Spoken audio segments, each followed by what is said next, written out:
มายามมองมานี่มายามตอนเช้าใส่ไว้แต่แรงวานนี่น้ำกระท่วมน้ำแกงขึ้นละ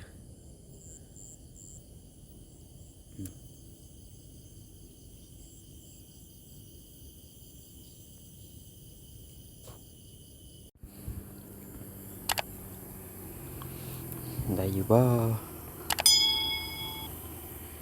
น้ำสิท่วมแล้วเออ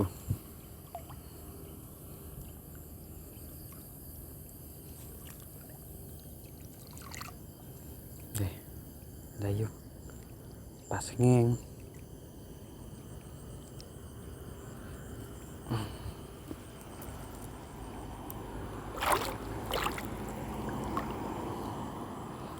ฝนตกได้4 มื้อ5 มื้อเรียนติด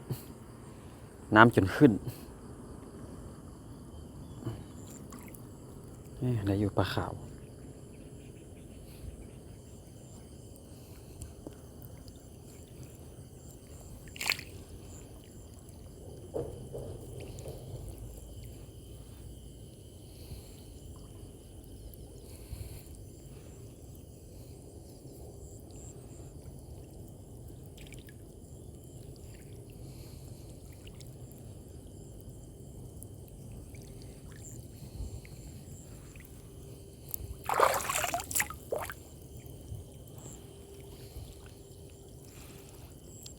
เออ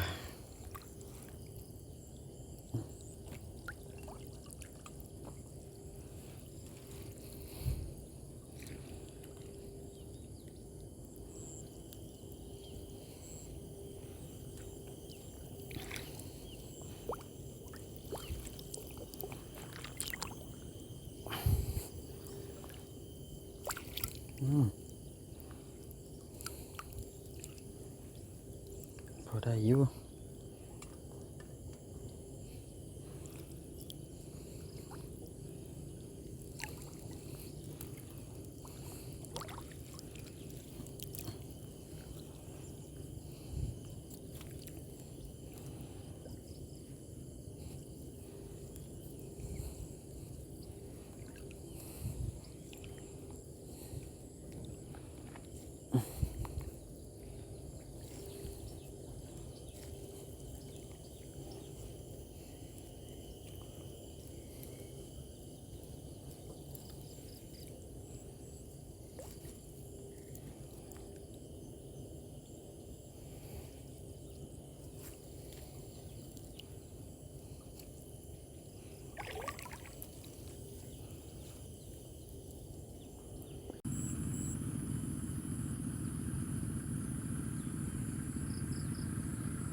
น้ำกระท่วม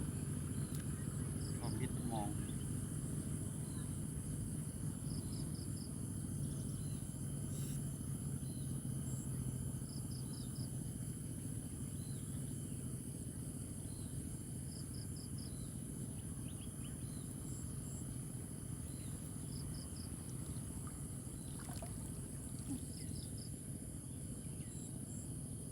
พอดีได้ปิ้ง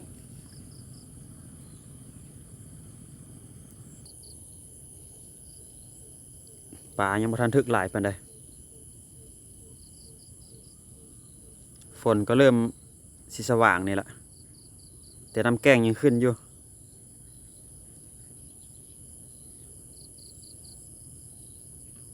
น้ำขึ้นมาแต่น้ำเซดันขึ้นมาสิฝากคลิปไว้เพียงเท่านี้ขอขอบใจที่ติดตามเลยครับส้ม